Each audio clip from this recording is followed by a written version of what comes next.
Hello students, welcome back to my channel Shubham lecture. Student, ये video class 12 chemistry का एक most important video है। इस वीडियो में मैं आपको क्लास 12 केमिस्ट्री के 55 ऐसे मोस्ट इंपॉर्टेंट टॉपिक्स को बताऊंगा जो कि इस बार आपके बोर्ड एग्जाम में पूछे जा सकते हैं। स्टूडेंट, अगर आप 12th में हैं और आपको 11 अप्रैल को 12th केमिस्ट्री का पेपर देना है तो इस वीडियो को शुरू से लेकर लास्ट तक देखते रहें, क्योंकि मैं आपको इस वीडियो में पूरे केमिस्ट्री के यानी कि जितने भी चैप्टर हैं, चैप्टर 1 से चैप्टर 13 तक, उनमें से 55 ऐसे टॉपिक्स हैं जो कि इस बार आपके बोर्ड एग्जाम में इन्हीं 55 टॉपिक्स में से क्वेश्चन आएंगे। तो अगर आप पेपर देने जा रहे हैं और इन 55 क्वेश्चंस को आप नहीं पढ़ेंगे तो आप केमिस्ट्री में अच्छा मार्क नहीं ला पाएंगे। तो अगर आप चाहते हैं कि केमिस्ट्री में मैं 70 बाई 70 मार्क लेकर आऊं या कम से कम 65 प्लस मार्क लेकर आऊं, तो इन 55 टॉपिक को आपको पढ़कर जाना है। एक एक चैप्टर के मैं आपको इंपॉर्टेंट टॉपिक्स को बताऊंगा कि जैसे फर्स्ट चैप्टर में आपका कौन सा टॉपिक इंपॉर्टेंट है, सेकंड में कौन सा इंपॉर्टेंट है, तो सब कुछ मैं आपको इस वीडियो में बताने वाला हूं। तो इस वीडियो को ज्यादा से ज्यादा आप लोग लाइक करें ताकि मैं आपके लिए और भी इंपॉर्टेंट वीडियोस प्रोवाइड करवा सकूं। देखिए कौन कौन से चैप्टर्स होंगे, यहां पर पूरा चैप्टर दिया गया है। पहला चैप्टर है ठोस अवस्था, दूसरा विलयन, तीसरा वैद्युत रसायन, चौथा रासायनिक बलगतिकी, पांचवा पृष्ठ रसायन, छठवां पी ब्लॉक के तत्व, सातवां है डी एवं एफ ब्लॉक के तत्व, आठवां है उपसा संयोजन यौगिक, नौवां है हाइलो एल्केन तथा हाइलोएरीन, 10वां है एल्कोहल फिनॉल एवं ईथर, 11वां चैप्टर है एल्डिहाइड कीटोन एवं कार्बोक्सिलिक अम्ल, 12 नंबर चैप्टर है एमीन और 13 नंबर है जैव अणु। तो इन सभी चैप्टर से जितने भी मोस्ट इंपॉर्टेंट टॉपिक्स हैं जो कि इस बार आपके बोर्ड एग्जाम में पूछे जाएंगे वो मैं आपको बताने वाला हूं। तो चलिए चैप्टर वाइज एक एक क्वेश्चन को हम समझते हैं, एक एक टॉपिक को। तो देखिए सबसे पहला जो चैप्टर आपका है वो है ठोस अवस्था। इस चैप्टर कौन कौन से टॉपिक इंपॉर्टेंट है, देखिए सबसे पहला है ठोस एवं ठोसों के प्रकार, यानी कि ठोस क्या होते हैं और ठोस कितने प्रकार के होते हैं। जैसे आपका हो गया आयनिक ठोस, आणविक ठोस, क्रिस्टलीय ठोस, अक्रिस्टलीय ठोस, ठीक है। तो ये सब आपको बताना है। दूसरा है संकुलन क्षमता, व्हाट इज पैकिंग इफिशियंसी।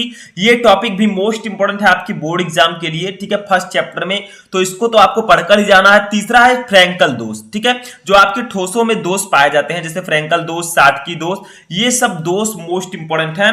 तो फर्स्ट चैप्टर में 3-4 टॉपिक ऐसे हैं जो कि आपके बोर्ड परीक्षा के लिए मोस्ट इंपोर्टेंट है। एक ठोस एवं ठोसों के प्रकार, दूसरा है संकुलन क्षमता, इसका फॉर्मूला भी आपको पता होना चाहिए, तीसरा है फ्रैंकल दोष, चौथा है साटकी दोष और फ्रैंकल एवं साटकी दोष में अंतर, ये भी पूछा जाता है, तो इसको आपको पढ़कर जाना है। तो जो मोस्ट इंपोर्टेंट टॉपिक्स हैं जिनके सबसे ज्यादा चांसेस है पूछे जाने के, वो मैं आपको बता रहा हूं, ठीक है। ये फर्स्ट चैप्टर के क्वेश्चंस हैं, टॉपिक्स हैं जो कि इस बार आपके बोर्ड एग्जाम में आ सकते हैं। दूसरा चैप्टर हमारा है विलयन। इससे कौन कौन से टॉपिक इंपॉर्टेंट है, देखिए पहला है मोलरता, ठीक है, जो मोलैरिटी होता है। आपको पता है कि जो विलयन चैप्टर है इससे ज्यादातर न्यूमेरिकल्स आते हैं, तो मोलरता टॉपिक मोस्ट इंपॉर्टेंट है, इससे रिलेटेड न्यूमेरिकल भी आएंगे, तो आपको इसका डेफिनेशन और फॉर्मूला दोनों पढ़ लेना है, ठीक है। उसके बाद है छठवां टॉपिक मोललता, ये भी वही है। सातवां हमारा है मोल अंश या मोल प्रभाज, ये भी मोस्ट इंपॉर्टेंट है, ठीक है। और आठवां है समपरासारी विलयन। तो ये 4 चैप्टर आपके जो हैं, ये 4 टॉपिक जो हैं, ये आपके सेकंड चैप्टर से इंपॉर्टेंट है, विलयन चैप्टर से, ठीक है। एक मोलरता, आपको परिभाषा और उदाहरण और आपको सूत्र दोनों पढ़ना है, तभी आप न्यूमेरिकल लगा पाएंगे। मोललता, मोल अंश या मोल प्रभाज और संपरासारी विलयन, ये 4 चैप्टर, ये 4 टॉपिक आपको जरूर पढ़ना है इस चैप्टर से, ठीक है। अब देखिए जो 9वां टॉपिक हमारा है, ये हमारा नेक्स्ट चैप्टर का टॉपिक है। देखिए सेल का विद्युत वाहक बल, ठीक है, electromotive force of a cell, ठीक है। तो सेल का विद्युत वाहक बल मोस्ट इंपॉर्टेंट है इस चैप्टर में। कोल राउस का नियम आपने पढ़ा होगा इस चैप्टर में, वो भी मोस्ट इंपॉर्टेंट है। हेनरी का नियम, तो ये सब टॉपिक इंपॉर्टेंट है। और भी कुछ टॉपिक है उनको भी समझते हैं। देखिए यहां पर आपका 12 नंबर टॉपिक है फैराडे के विद्युत अपघटन का नियम, इस चैप्टर में मोस्ट इंपॉर्टेंट है। मानक इलेक्ट्रोड विभव इंपॉर्टेंट है और वैद्युत रासायनिक श्रेणी, ठीक है। तो ये जो टॉपिक है यहां पर 3 आपके यहां पर और 3 आपके यहां पर, ठीक है। ये जो टॉपिक आपके हैं ये आपके तीसरे चैप्टर से मोस्ट इंपॉर्टेंट है, इनको पढ़कर जाना है। इन टॉपिक को आपको मिस नहीं करना है, पहले आप इन टॉपिक को पढ़ लीजिए, उसके बाद जो बचता है उसको आप पढ़ेंगे, ठीक है। तो ये आपका सेल का विद्युत वाहक बल, कोलराउस का नियम, हेनरी का नियम, फैराडे के विद्युत अपघटन का नियम, मानक इलेक्ट्रोड विभव एंड वैद्युत रासायनिक श्रेणी यानी कि इलेक्ट्रोकेमिकल सीरीज, तो ये सब आपको पढ़कर जाना है। थर्ड चैप्टर वैद्युत रसायन से। ठीक है, अब हमारा आता है 15 नंबर टॉपिक जो कि हमारे चौथे चैप्टर से है, रासायनिक बलगतिकी से। देखिए क्या है, अभिक्रिया का वेग या दर, यानी कि अभिक्रिया का वेग क्या होता है या अभिक्रिया का दर भी पूछा जा सकता है। ठीक है, 16 नंबर है शून्य कोट की अभिक्रिया, यानी कि what is zero order reactions, ये आपको पढ़ लेना है डेफिनेशन एंड एग्जांपल के साथ। उसके बाद में प्रथम कोट की अभिक्रिया, ये मोस्ट इंपॉर्टेंट है। उसके बाद में अभिक्रिया की आणविकता तथा कोटि, यानी कि अभिक्रिया की आणविकता क्या होती है, अभिक्रिया की कोटि क्या होती है, ये आपको पढ़कर जाना इस चैप्टर में, मोस्ट इंपॉर्टेंट है। 19 नंबर है आभासीय एकाणुक अभिक्रिया। ठीक है, उसके बाद में हमारा है आणविकता तथा कोटि में अंतर। तो ये सब जो टॉपिक हैं आपके जो 15 से स्टार्ट हुए हैं, ठीक है, यहां से स्टार्ट हुए हैं और आपके 20 तक हैं। ठीक है, ये जो आपके टॉपिक है आपके चौथे चैप्टर से मोस्ट इंपॉर्टेंट है, इनको आपको पढ़कर जाना है। अभिक्रिया की कोटि क्या होती है, उसमें शून्य कोट की अभिक्रिया, प्रथम कोट की अभिक्रिया, द्वितीय कोट की अभिक्रिया, तो वो आपको पढ़ लेना है। ठीक है, उसके बाद में अभिक्रिया की आणविकता क्या होती है और आणविकता तथा कोटि में क्या अंतर होता है, आभासीय एकाणुक अभिक्रिया, और आपको जो फॉर्मूला याद करना है वो तो याद ही करना है क्योंकि इस चैप्टर से न्यूमेरिकल ज्यादातर आते हैं। तो आप लोग प्रथम कोट की अभिक्रिया के लिए वेग स्थिरांक का फॉर्मूला, अर्धायुकाल का फॉर्मूला, ये सब आपको याद होना चाहिए। ठीक है, उसके बाद में देखिए हम आते हैं अपने नेक्स्ट 21 नंबर टॉपिक पर जो कि हमारे 5वें चैप्टर से है, पृष्ठ रसायन। देखिए क्या है, अधिशोषण, अधिशोष्य तथा अधिशोषक क्या होते हैं, ये मोस्ट इंपॉर्टेंट है इस चैप्टर का। उसके बाद में स्वर्ण संख्या यानी कि गोल्ड नंबर, ये इंपॉर्टेंट है। 23 नंबर है पेप्टीकरण, व्हाट इज पेप्टाइजेशन, ये टॉपिक मोस्ट इंपॉर्टेंट है। 24 नंबर है द्रव स्नेही तथा द्रव विरोधी कोलाइड, इस चैप्टर से मोस्ट इंपॉर्टेंट है, इसको आपको पढ़कर जाना है। ठीक है, ये सब जो है मोस्ट इंपॉर्टेंट क्वेश्चन है आपके एग्जाम के लिए। उसके बाद में देखिए आपका है भौतिक अधिशोषण एवं रासायनिक अधिशोषण। ठीक है, ये टॉपिक इंपॉर्टेंट है। तो ये सब 5वें टॉपिक के मोस्ट इंपॉर्टेंट टॉपिक है, यहां से आप लोग नोट कर लीजिएगा। ठीक है, इन सबको आपको पढ़कर जाना है। आगे देखिए कुछ चीजें और हैं इस टॉपिक से, वो भी देखते हैं।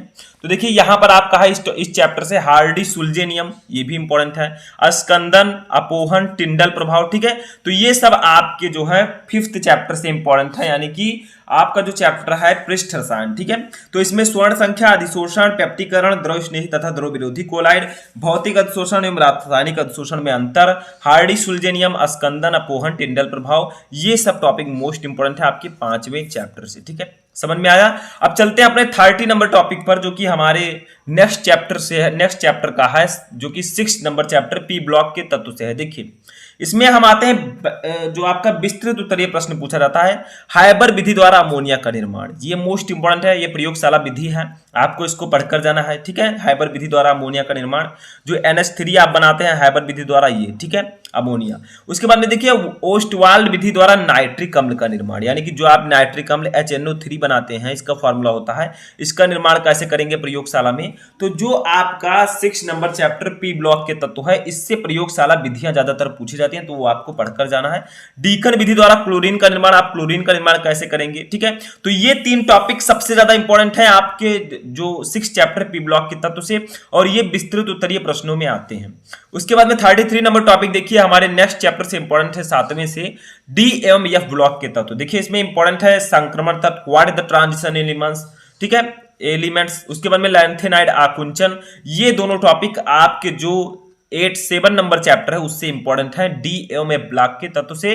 तो इसमें आपको संक्रमण तत्व, अंतः संक्रमण तत्व, लैंथेनाइड्स आकुंचन, लैंथेनाइड संकुचन, ये सब आपको पढ़कर जाना है, मोस्ट इंपॉर्टेंट है। ठीक है, अब आते हैं अपने 8वें नंबर चैप्टर पर, उपसह संयोजन यौगिक से। ठीक है, इससे इंपॉर्टेंट है आपका 35 number topic ligand, what is ligand, एक दंतुर, द्विदंतुर, तीन दंतुर, ये सब लिगैंड आपके होते हैं, उभय दंतुर। ठीक है, उसके बाद में वर्नर सिद्धांत इसमें एक है। ये दोनों टॉपिक आपके 8वें चैप्टर से सबसे ज्यादा इंपॉर्टेंट है, तो इसको आपको पढ़कर जाना है। तो यहां पर हमारे इनऑर्गेनिक केमिस्ट्री में 8 चैप्टर थे, 8 चैप्टर के ये आपके इंपॉर्टेंट है। अब आते हैं अपने ऑर्गेनिक केमिस्ट्री पर, जिसमें हमारा 9वां चैप्टर है हाइलो एल्केन तथा हाइलो एरिन। ठीक है, इसमें देखिए कौन कौन से टॉपिक मोस्ट इंपॉर्टेंट है। देखिए यहां पर आपका रायमर टीमन अभिक्रिया इस चैप्टर में इंपॉर्टेंट है, उड्स अभिक्रिया, कार्बिल अभिक्रिया, ये सब आपको पढ़कर जाना है। ठीक है, उसके बाद में ये सब मोस्ट इंपॉर्टेंट टॉपिक है इस चैप्टर के। ठीक है, तो इनको आपको पढ़कर जाना है।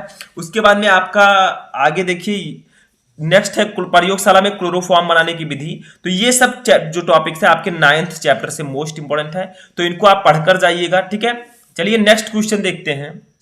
अब देखिए 41 नंबर जो क्वेश्चन हमारा है, ये है हमारे 10 नंबर चैप्टर से अल्कोहल, फिनॉल एंड ईथर। देखिए क्या है, प्रयोगशाला में फिनॉल बनाने की विधि, यानी कि जो आपका फिनॉल है C6H5OH, इसको बनाने की विधि आपको बताना है। ल्यूकास टेस्ट क्या होता है, व्हाट इज ल्यूकास टेस्ट, यानी कि ल्यूकास परीक्षण, ये मोस्ट इंपॉर्टेंट इस चैप्टर से। डाई एथिल ईथर बनाने की प्रयोगशाला विधि, जो आपका डाई एथिल ईथर है C2H5O C2H5, ये मोस्ट इंपॉर्टेंट है। तो ये सब आपको अपने 10th चैप्टर अल्कोहल, फिनॉल एवं ईथर से पढ़कर जाने हैं, सबसे ज्यादा इंपॉर्टेंट है ये सब, ठीक है।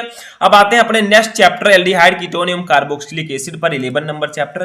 देखिए फॉर्मेलिन क्या है, ये टॉपिक है मोस्ट इंपॉर्टेंट। स्मिथ अपक्रिया आपको पढ़कर जाना है, जो नेम रिएक्शंस हैं उसको आपको पढ़ लेना है, चाहे जितने नेम रिएक्शंस हो, ठीक है। राइमर टीमन अपक्रिया, कार्बिल, स्मिथ अपक्रिया, उड्स अपक्रिया, सभी कैनिजारो अपक्रिया, एल्डोल संघनन, सभी को पढ़कर जाना है।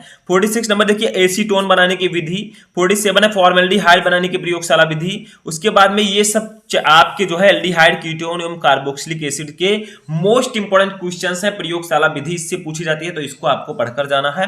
अब आते हैं अपने 12 नंबर चैप्टर एमीन पर। देखिए इसमें इंपॉर्टेंट है एथिल एमीन बनाने की प्रयोगशाला विधि, यानी कि C2H5NH2, जो एथिल एमीन है इसको बनाने की प्रयोगशाला विधि, ये मोस्ट इंपोर्टेंट है इस चैप्टर से। इकलौता जो टॉपिक है ये आपका 12 चैप्टर से इंपॉर्टेंट है। अब आते हैं अपने 13 नंबर लास्ट चैप्टर पर, जैव अणु, ठीक है। इसमें देखिए आपके कौन कौन से टॉपिक इंपॉर्टेंट है। Carbohydrate, what is carbohydrate and types of carbohydrate, ठीक है, ये आपको बताना है, मोस्ट इंपॉर्टेंट। मोलिस परीक्षण एक है, इसमें इंपॉर्टेंट है। लिपिड क्या होते हैं, एमिनो अम्ल क्या होते हैं, प्रोटीन क्या होते हैं, न्यूक्लिक अम्ल जिसमें आपके डीएनए और आरएनए दोनों आते हैं, ठीक है, ये सब पढ़कर जाना है। डीएनए और आरएनए में डिफरेंस यानी कि अंतर आपको पढ़कर जाना है।